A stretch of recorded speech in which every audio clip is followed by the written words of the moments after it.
What's splashin'? Welcome to season 9, episode 7 of Siren Sundays with me, your host, Lashanti the Siren. And today's guest is Justin Lewis, the Bahamas manager for Bonefish and Tarpon Trust.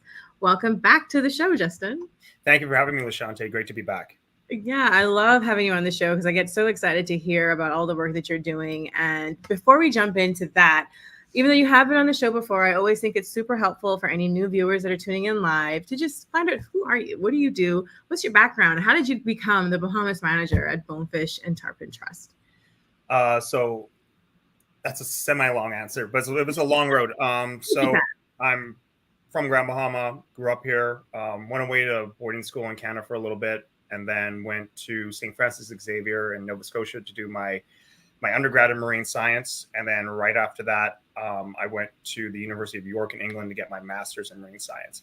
But in between all that, during the summers, I stayed 4 summers down at Cape Luther Institute. Started off in aquaculture, and then the next year moved into the flats division, which is what I wanted to do, mostly identifying juvenile bonefish habitat in and around Eleuthero, and did that for a few summers, and then went back up to Canada in my last summer undergrad, and was doing river restoration work over there for salmon and trout, and then been all over doing a bunch of other different projects within the Bahamas. Oh, did we lose you? I'm here. You froze for a second. You froze too. I don't know. I'm scared. Mine. Actually, you know what? I know I've heard this before, but in you just saying the whole working with rivers with salmon and trout, I'm curious to know, in your opinion, of any sort of similarities between our creek systems and like the rivers that you may have dealt with when it comes to salmon and trout. Do you find that there are any? Oh yeah, so like just mangrove creeks and rivers are very similar. Water is going to flow along the path of least resistance, and generally it's not going to be these straight channels. That's when you see a straight channel, that means that humans have intervened in one way, shape, or form, because they just want logs or whatever boats to go straight. Rivers and creeks will always snake. You always want them to meander. So when I was doing work in Nova Scotia, one of the things that we did was to bring these meanders back. So we would put in deflector logs that would deflect water in the direction that we wanted to do to help create another meander. And then also we would create habitat to slow down the water, because when you straighten the river, the water's going to flow a lot faster. There's going to be a lot more erosion, a lot more washout. So we'd put in digger logs, these giant logs that create a cascade and help dig out water below, creating pools, which slows down the water and allows fish areas to rest as they make their way upriver, or else there's just straight shot going at a high speed, which causes the fish to slow down significantly, and a lot of times not even make it to their destination when they go for spawning. Wow. That's so fascinating. And I actually have never heard the whole, if it's straight, then it's man-made. I just always imagined that they were all different. So all these canals that I see here are not real. Yes. In the world. And so tell me, how long have you been now with Bonefish and Tarpon Trust? It's 9 years now. Oh my goodness. Oh my gosh, my dogs are barking. And so I know that the last time we spoke, you reminded me that you actually hopped on very recently after Hurricane Dorian. And I guess around that time you had just started kicking off these mangrove restoration efforts and doing some of the groundwork and figuring out, where to start. So I'm really super interested in hearing, after this time, what has the progress been with these projects? So I think at the time when we were talking, we had you still there? Yeah, I'm still here. Give me 2 seconds.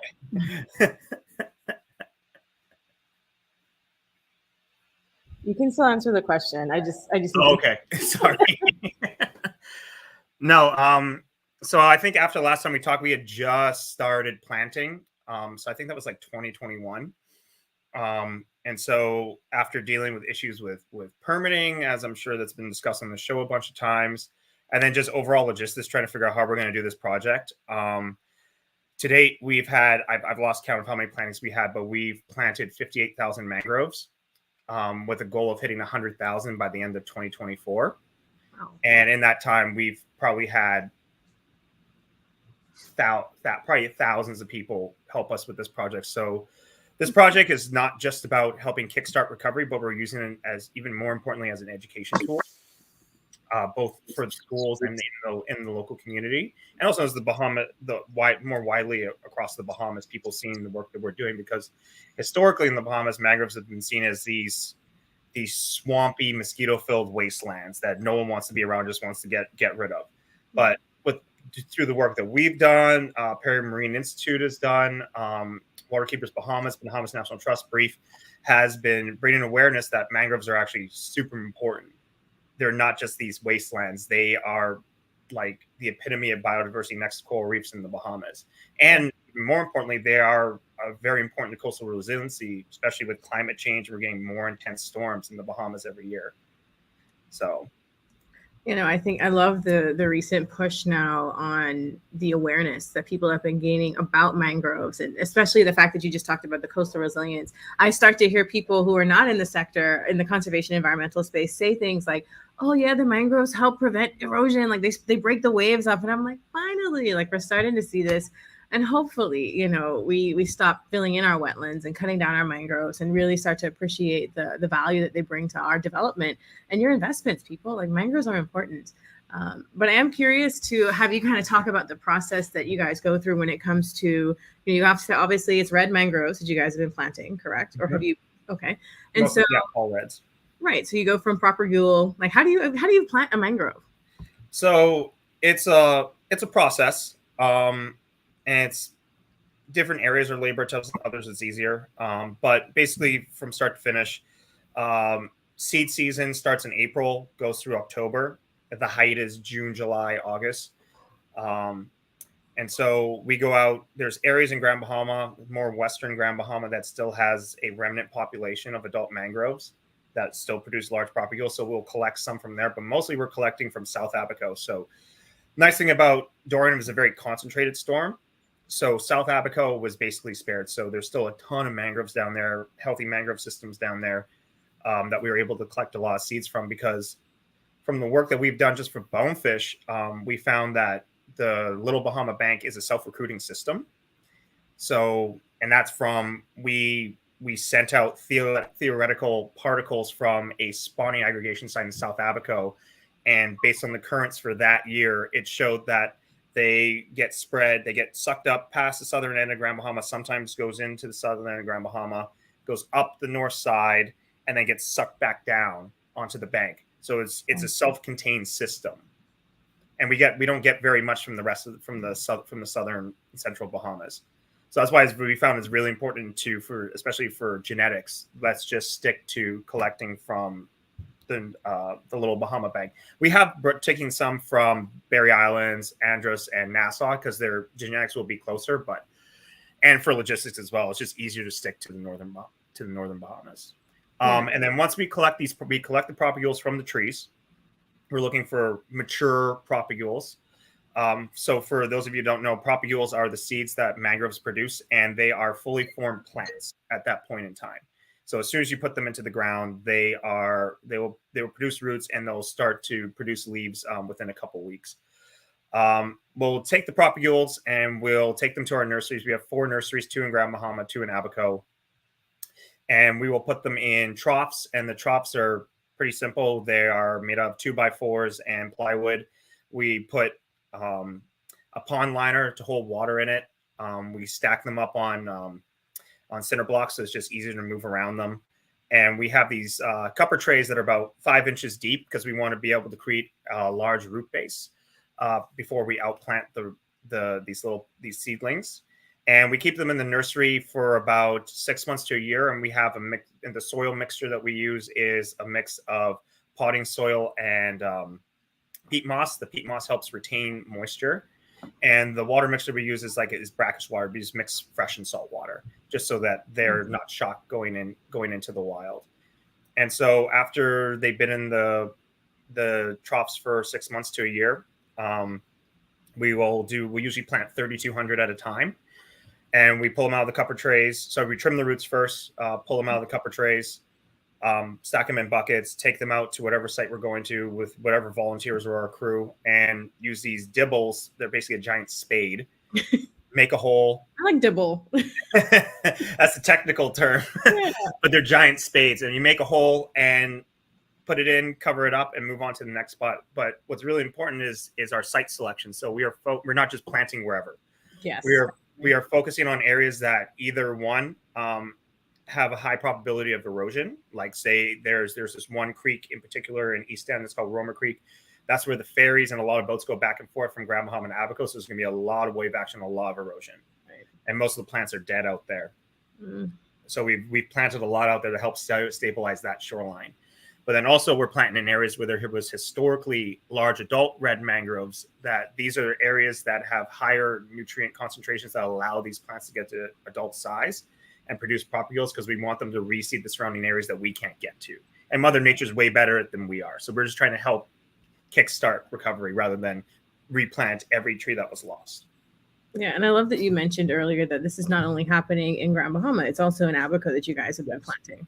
Yes. So what has the sort of education or training been for community members who want to obviously come and help out with these things? Is it very hard for someone to learn how to do this, or it's very easy? No, it's not very hard. So we always reach out to different schools on the island and in Abaco to come out and participate, because we want to reach as many kids, private, public schools as possible. And then also whatever community groups want to get involved. So usually max we'll take out is 40 people. Now we had our Earth Day event. That's a special event. We had over 120 people come out. Wow. Schools, lots of community members, government officials. It was amazing.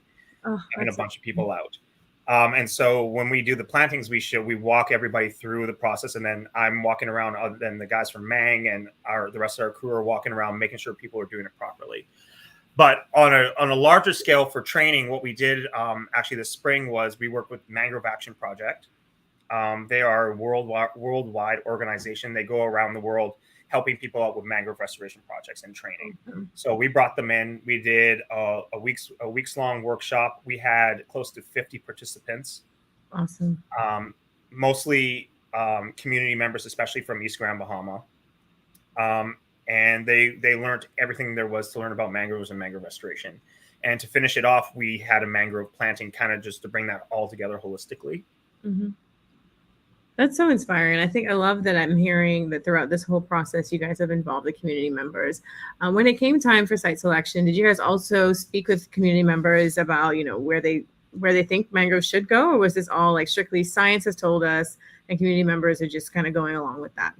No, we always include community members, especially the fishing guides and the commercial fishermen, in the research that we do. So right after the storm, I did some informal surveys that showed that the underwater habitat, the hydrology was still intact, which was amazing. Bonefish populations were still good. Permit populations were still good. But obviously the mangroves were very heavily impacted. So we knew that we had to bring in guys who knew how to do habitat mapping. So we work with University of Alabama, Dr. Steinberg from there.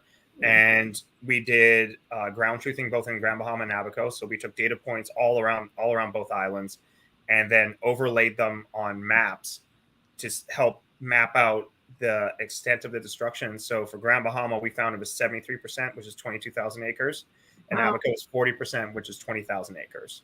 So a huge area. And so that just helped us know that, okay, restoration is necessary, because what generally happens during hurricane events is you'll get patchiness of death and destruction, but there's adjacent areas that can reseed those areas. But all the people I've worked with, all the people I've talked to, especially once they get on the ground, they're just like, we have never seen anything like this before.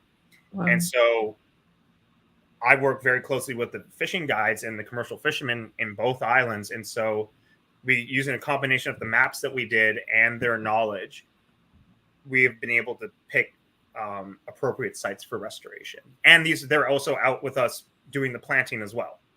That's exciting. And so I want you to just remind us, viewers and myself, why are mangroves so important for bonefish and tarpon, or one or the other? So to start off, bone fishing it's probably one of the oldest part of the fishing sector in the Bahamas, one of the oldest. It goes back to the 1920s. Wow. It's a recreational catch and release fishery, so it's lucrative and sustainable. And we did an economic study back in 2018 that found that flats fishing for bonefish, tarpon, primarily for bonefish, brings in excess of $169 million a year. benefits over 8,000 Bahamas, especially in the out islands. So I know I brought it up during my talk, so I'm sorry if I'm repeating myself from the other day. But so for example, we were able to see the impact per island as well. So just as a great example for Andros, which is like the mecca of bonefish for bone fishing in the Bahamas and across the world, right? 80% of their tourism incomes comes from flats fishing. 80%. 80%. Wow, that's a lot. It's a lot. It's a lot because it's not just the guides, it's not just the staff at the lodges. There's also independent guides, but it's everybody who's part of the process. So you have the cooks at the lodges. You have to buy gas. You got to buy food. You got to ship in food, ship in gas. You got to buy them there sometimes. All these like you have to bring in a gardener to make sure the grounds are good. You got to pay the mechanic to make sure the boat and the truck is working. All these little things, people that throughout a season, tons of people benefit from flats fishing. And so the mangroves are kind of the epicenter of it. So the flats is defined as is made up of a habitat mosaic. For those of you who don't know, it ranges from 0 to 6 feet in depth and has a long, shallow gradient. Like the south side of Nassau is a perfect example of flats habitat. Right. Down by Bonefish Pond, for those of you that don't know. And yeah, so from the work that we've been doing, what we found is if you don't have healthy habitat, you're not going to have a healthy fishery. Right. It doesn't matter like how many fish are there. If the habitat isn't there, that fishery is going to decline. That's been shown over and over and over again. So that's what our main focus is identifying how bonefish utilize these habitats, and so that they can be protected. And so, yeah, these flats are made of habitat mosaic, and the main one is mangroves. And mangroves are a major nursery area for a bunch of different fish, including juvenile bonefish, and it's a major forage area for adult bonefish. So a lot of fishing that you're doing on the flats is adjacent to or adjacent to mangroves. Yeah, and to the point that you made earlier, I think a lot of people don't realize that the mangrove ecosystem is right next to important as the second most important next to I messed up the whole sentence. Yeah. Next to coral reefs, mangroves are right up there with them on ecosystems that we need to protect for our fisheries, but also just for the way that, we have our beautiful waters for a reason, and our shorelines. So we do have a quick question from the audience before I move on to my next point. They participated recently, this is D'Angelo, a few weeks ago in a mangrove seeding, and is curious about how long it takes, once you plant these mangroves, how long does it take for them to reach maturity? Yeah, so mangroves are very, very slow growing species, and it's hard to determine length to maturity, especially in the Bahamas, because we are a nutrient poor system.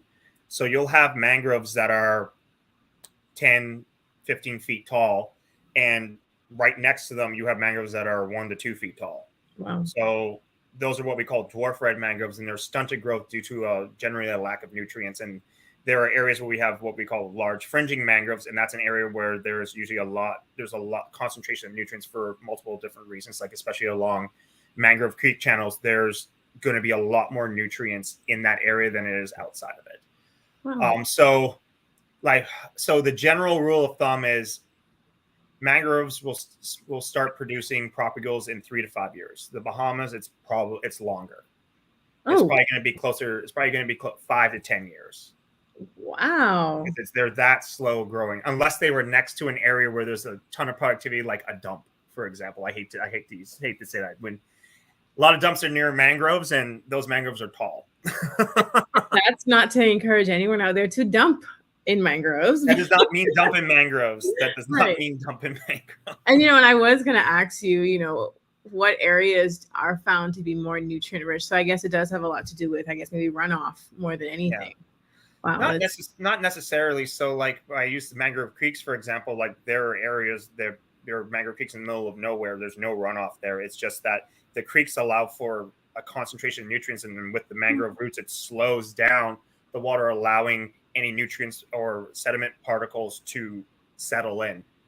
Wow. Okay, that makes sense. I know that just reminded me randomly of a talk that I listened to where they were saying fish pee benefits coral reefs. So that random. Just in that, I get the point now when you said creek systems that are a bit more contained tend to just have a bit more nutrients because they're not flowing out as quickly. But I am curious, what are some, if there were any, of the biggest challenges you encountered throughout, implementing this project with planting these mangroves? Well, at the start, and I'm going to be honest, we had issues with permitting, and as did every other scientist in the Bahamas. But other than that, it's more just general logistics. There's so many, just even for a single day planting, there is days and days and days of planning that go into them. When you get to the day, there's prep 2 days before, and you got to deal with everything the day of, and then put redundancies in place in case something goes wrong. That's So, always important. yeah, but other than that, right now we have, like, over the last year and a half, we have put a system in place that works pretty well, and we have all our redundancies in place just in case something goes wrong. So how long do you think you'll be doing this mangrove restoration? I know you said, our mangroves are slow growing. Do you think that you'll have to be doing this for very long? So as of right now, project goes to the end of 2024, and then we'll see. Then it will be reevaluated whether the project will continue or not. And reevaluated in the sense of, are you going to be going back to the areas where you planted? Like, have you visited these areas since planting mangroves? Yeah, so most of the areas that we planted, I visited, but we had at the start of the project, excuse me, we had monitoring plots. So we have 4 monitoring plots in Grand Bahama and 1 big one in Abaco. And what we found in Grand Bahama was survival rate for seedlings is pretty high at over 60%. That's in the plant world. That's pretty good. And then in Abaco, it's even higher. It's at 69%. And we did a test between seedling survival rate and propagule survival rate. And propagule survival rate, that's just putting the propagule straight into the ground. Yeah. Was only 19%. That's the survival rate. That's the survival. And that lines up with research that's been done in other parts of the world. So is there any reason that maybe you could share about why the mangrove planting is more successful, or the rate of success is higher in Abaco than it is in the Grand Bahama sites? The Abaco site, so the Abaco Marls is a huge area now. It's a protected area. Yeah. But it's very enclosed and protected. So there's not a lot of high energy. So it's a very low energy system. So there's not a lot of wave action that will dislodge the plants, or excess salt that might be coming in. Right.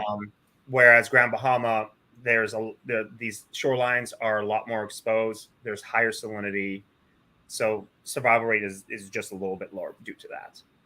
That's fascinating. And also productivity is higher in the Marls just because it's a contained system, so there's going to be a lot more nutrient fallout than we have in Grand Bahama.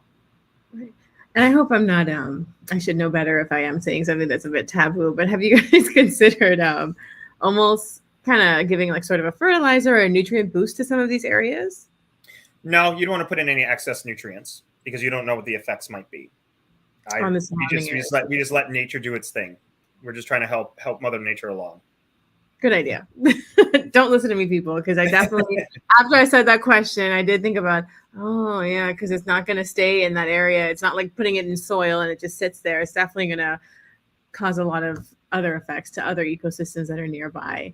So I know one of the questions that I think some of my viewers may be wondering is, how can they get involved? If somebody wants to come out and take part in this mangrove planting, how can they, find out about these opportunities? So what we're going to start doing is posting probably about a month before a planting that we want volunteers to participate in. And then they can reach out and get their name on the list. Awesome. And that'll be posted where, on your social media? We post it on social media. Okay, awesome. And I put your social media, not Bonefish Tarpon social media, but I will drop that link. And I'm guessing you guys on your Facebook page and your YouTube page. I mean, not YouTube, your Instagram? Yes. Okay. Awesome. So I'll definitely make sure that link goes in. And I am curious just about Bonefish and Tarpon Trust in general. Are there ever sorts of other opportunities that people can maybe intern or volunteer or mentorship? So probably this upcoming summer, probably have one spot for a student intern, either university student or high school student. Nice. That's exciting. So definitely anyone listening, stay tuned and watch that space so you can get involved with Bonefish and Tarpon Trust. And I am curious though, if you had to sort of, if a student or a university student, whether it be high school, either, if they came to you and said, "Hey, Justin, I really like the work that you're doing. I want to get into this," what sort of advice would you give them, whether it be academic or just a technical route, in order to kind of get into just some of this research and working with the flats and bonefish and tarpon and all of those fun flats fishing species? The best thing to do is actually, the earlier you start, the better. So not just if you want to get into the flats world, I guess reach out to me, but just getting into marine sciences broadly. There are other organizations, Brief, Bahamas National Trust, Perry Marine Institute, Cape Luther's Institute, and try to find any volunteer work, internships. The earlier you start, the better, and the more connections you make, the better. That's how I got into it. I started my second year of summer university and just met as many people as I could, did as many internships as I could, volunteer as much as I can, because you build up that work experience. Because once you get out of school, they're looking for 3 to 4 years experience, and most university students are way behind, and they're not going to get a job. So if you have that experience coming out of school, that's better. And try to find programs, especially when you go to university, that are more interdisciplinary, not just biology focused. Unless that's your thing, then that's great. But I think it's better to have more of a broad understanding of the marine world than it is to be just in a silo. Especially like nowadays, it's not just about just hardcore science. It's all about, you have to include sociology, you have to include economics, business, anthropology, because especially we live in a small island community, we have to be interacting with the community as much as possible, especially the fishers, especially the guys, anglers, because they're the ones that are out on the water every day, and being able to understand and interact with them and not kind of take the information and run away with it, or kind of like disregard the information, because you can't do that. Because you have to have, first of all, buy-in, because if you want to get an area protected or some fisheries regulations in place, you have to have support of the people who you're going to be impacting. Right. And then also you want to have, you want to involve them, because it's their water. That's where they are truly a part of the system. We can't, you shouldn't separate them from the marine system. They are a part of it. They are technically a predator within that system. If you really think about it, that's definitely. That does beg the question though, what if someone was like, "Well, hey Justin, I just really want to be a fly fishing guide. Like, how can someone get into that?" So the best thing to do, and that's something it is an issue. Most of the guides they're over the age of 50. There's very few of, and I include myself in this, very few of us under the age of 40. Oh wow. You're under 40? Thanks. Of course, people. I know Justin's not that old yet. But that's actually an interesting. But yeah, we have an Asian guide community, and it's been acknowledged all around the Bahamas that we need more younger guides coming in to make the fishery sustainable, because we don't want to be having to bring in foreign guides. We sure don't. And so we've been talking with different people trying to figure it out, but I'd say the best thing to do is if you live on an island that has a lodge, go and work at that lodge. See if you can get a job at that lodge, even if you're just helping out on weekends. And start from the bottom. Don't try to jump in. I need to jump in the boat and be fishing. No, start from the bottom, rake some dirt, but then that's the foot in the door. Yeah. And so you'll be able to interact with guides while you're there, gain some knowledge, talk to them about stuff. And then eventually you'll be able to start getting on the water. If you're really interested in it, talk to the owners, talk to the managers, talk to the guides. And then on off days, you'll get on the water and you'll start to learn. The other thing to do is, and I know we're fishing fly rods, spinning rods are expensive. There are very cheap ones on the market. So I'd say if you want to get into fly fishing or just flats fishing in general, get a very, very cheap fly rod, get a very cheap spinning rod, and just go out on the water, watch YouTube videos. If there's guides in your community, meet the guides and talk with them. But just put in some time. That's how I got started. And it's like, you got to start from the ground up, because there are plenty of people who's like, "Oh, I know how to drive a boat. I can guide." You can't. Sorry. You can't. It takes at least a year or two before you like spending time on the water on a regular basis before you can really guide. Yeah. Wow. Because it's you're running first and foremost safety purposes. You're going to be working in very shallow water, and the slightest mistake, if you don't know what you're doing and you run over a rock bar, you're going to damage your boat, or two, someone's going to get badly hurt. Because there has been one instance where someone got killed. Just if it's a freak accident, but still you want to avoid that as much as possible. And then also knowing, and then you want to figure out like how fish are moving, where they're going to be. There's a lot to it. It's not just jumping. You can't just jump into it. Yeah. You got to take baby steps and put your time in. And it's work, but that's what scares a lot of people away, is how much work it is. But if it's something that you want to get into and you really enjoy, it's not going to be work. Right. That's what they say. Right? Like, if you love what you do, you'll never work a day in your life. Right. Correct. Yeah.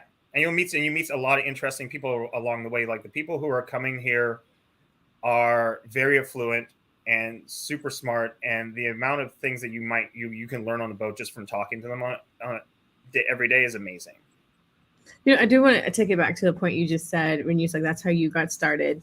Did you have a passion for fly fishing before going off to school, or through your work you found this love for fly fishing and working in this space? I've been fishing since I was 2 years old. 2 years old?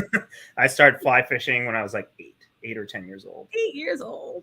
Holy crap. And stay tuned, guys. I was just telling Justin, I'm definitely going to do an episode in person where he takes me out and teaches me how to fly fish. I am not very confident in my skills, but I am very confident in Justin's competence. So yeah, and that's really exciting. And I know you had told me that before, but I think in you expressing that, the gravity of it just kind of resonated with me, that you've been doing this a while and you've really found a passion for something. And not only did you learn, like, obviously the technical skills and the almost, I hate it, institutional knowledge. It's a different word for it when it's not in an institution. It's obviously in the world. You obviously interacted with these men who have been in the industry far longer than you. And so you've gained so much from this. And you went off to school and were able to study and apply the two together. And I always want to hear, how has that been for you? Obviously, like, or do you feel like you work every day, or do you just love what you do that much? Some days it feels like it's work, but most days it's not, because you just get it. Like it's like a no-brainer. Just get it done. Yeah. And usually I have a smile. And usually whether it's a good day or a bad day, it's better than it. I like spending time on the water. I love doing the research. Love taking people on the water. So it's usually a smile at the end of the day. I was going to say, the only time that I don't see Justin smiling all the time is when we have board meetings. Like when he's in a meeting and he's on land for a long periods of time and he can't get out on the water. But those are also important too. But I totally get that. And it's so nice to hear that you still have a passion for what you do. And you wake up and you want to do it every day. And I think that's so important, just as a life, whatever it is, right? As a life lesson, just do something that gets you up in the morning. Yeah. Which brings me to my next question. Who is someone in the space, in the sector, whether they're local or international, that inspires you, and why? Oh, and not just me. I know that I do, but you know. Jeez, I need to laugh like that. Trying to this just I don't know if I could. You're allowed to say more than one. Yeah, I don't know. There's so many people. Like, I'd say internationally. And I know it's going to sound cliche because so many people probably said this, like David Attenborough. Oh, you actually, I think you're the first on the show to say him. And he's actually, so I grew up watching his films, and he's a true naturalist. Mm-hmm. He's not just some presenter. Yep. He knows these animals. And he's out in the field filming them and talking about them. He's educated out billions of people about the natural world. And to this day, I get excited when a new series comes out, and I will watch the entire series multiple times. And then I guess no pressure. I don't know. I'd say my dad in the Bahamas, because my dad started a water sports company from scratch. So he's the reason why between him and my mom, I was growing up on the water, and they saw I had an affinity for the outdoors and fishing and science. And so they really helped foster that and push that. So anytime, like, especially when I went to school, anytime I had to do an internship or something like that, they were more than happy to help make that happen. Mm-hmm. So, and they're the ones that got me into fishing in this space. So exciting. Oh, that's very sweet. So I do wonder, you, Justin, as a person, as a professional, is there some sort of like mantra or quote or like inspiration that kind of gets you through some of your toughest moments with work that you want to share? Oh, that was a deep sigh. I Oh, know, because it's oh, somebody's got to do it. Might as well be me, because I love it. wow. That's a good one. That's a good one. And that, I think that just reaffirms the whole, if you have a passion for something, do it. Just get out there and do it. And I have nothing to add to that. That was perfect. Say it one more time. Yeah, somebody's got. Well, it's like also one of the main reasons I came back home is like I knew I was able to. I wanted to be home. I wanted to be able to fish every day, or most days.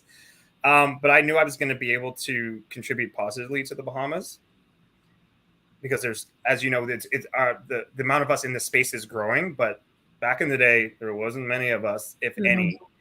Mm-hmm. So I wanted to be able to give back to that. Yeah, and just spread the good word and save all the bonefish and mangroves in the Bahamas. Yeah, and you know what I think is so special about you, among the many things about you, when I had presented some recent survey results of my sample size of 100 people working in the sector in the Bahamas, 25% of them were men. And I was just like, wow, like that's crazy that, our population does not reflect that. I think we're about, if not 60-40, we're somewhere in the middle. But for some reason, we've lost a lot of our men to the sector. Like they're not entering this environmental space and this conservation space. And I think it's so important that you have, and you've come home and you represent that. And how, hearing that data, does that spark any sort of thoughts or feelings? Like maybe why this is not something that more men are getting into? That's a good question. I don't know. Like for when I first got into the sector, there was always way more women than there was men. Yeah. Always. No. I don't know. I think it goes back to, from a male perspective, not in a Bahamian male perspective. Bahamian male perspective, Yeah. not being out on the water from a young age. Interesting. So that is lost. That is becoming more and more lost in certain areas, like especially on the recreational side. You see more young people getting into fishing and spear diving and just boating in general, which is great. But like growing up with it, it's a lot of it's because these, like, I've talked to guides where they don't want their kids to get into guiding because they don't want them to work that hard. They want them to go to NASA and like get like a real job. Yeah, well, we know that story. Yeah, and then they're like, with just modernity, like everybody's on their phones and playing games, and like there's no interest in the water anymore, like how there used to be. Well, it wasn't a necessity. It wasn't like back in the day. It was a necessity. It's not really a necessity anymore. Yeah. Because people, I mean, and we as a people, we don't swim first and foremost. Yes, right? we are scared of we are culturally taught to be scared of the water, which is wild to me. And I'm definitely, to a point you made earlier, there are starting to become more of us in this space, and the survey results showed that. Like the largest age group right now is the 24 to 35 group of people in the sector, and that makes me so excited because we didn't have that. There are people in the lower age gaps that when we were that age and looking up, you had just maybe 3 or 4 people that had been in the industry for so long and you just had no idea how to get in. Like maybe it was BNT, maybe you could slip into the best program, but I'm definitely so excited for the opportunities, and we're seeing the space grow and we're making room for others. And hopefully we can see more men, do that. Like if you had to, and I hate to put you on the spot, if you had to give one advice to a young man out there who's like, well, I kind of want to do this, but what would you say to inspire them to do that? Not just boats, guys. We need some science. I know. Because maritime is I guess for me it's like it's more of a sense of duty, sense of patriotism to the Bahamas, because it's us that need to do it. Mm-hmm. We can't depend on others to do it for us. And it's like when things need to get done, it should be a Bahamian going to the Bahamian government saying, "Hey, you need to get this, and this done." Mm-hmm. Like, because like we are the people; they work for us. Technically, they work for us. Yeah, that I think a lot of people forget that the government works for us and not the other way around. But yeah, we don't have to beat the political point any further on and this. the more I know, so yeah, that's the only political. But the more and more of us there is in the space, the larger the voice that we have. Mm-hmm. And so then it gets to a point where you can't ignore us anymore. Yeah, definitely. That's exciting. I'm excited for us. I'm excited for the space, and I'm excited for you and your mangrove project and all the other projects that you guys may end up getting involved with. And thank you so much for taking the time to come on the show again. I always enjoy having you. Yeah, thank you for having me. You're doing a great job with the show. Oh, thank you. I'm doing my best. But and thank you to all my viewers. I hope you keep riding this wave with us for another episode of Siren Sundays next week, and hopefully another season in 2024. That's a wrap. See you. Everybody.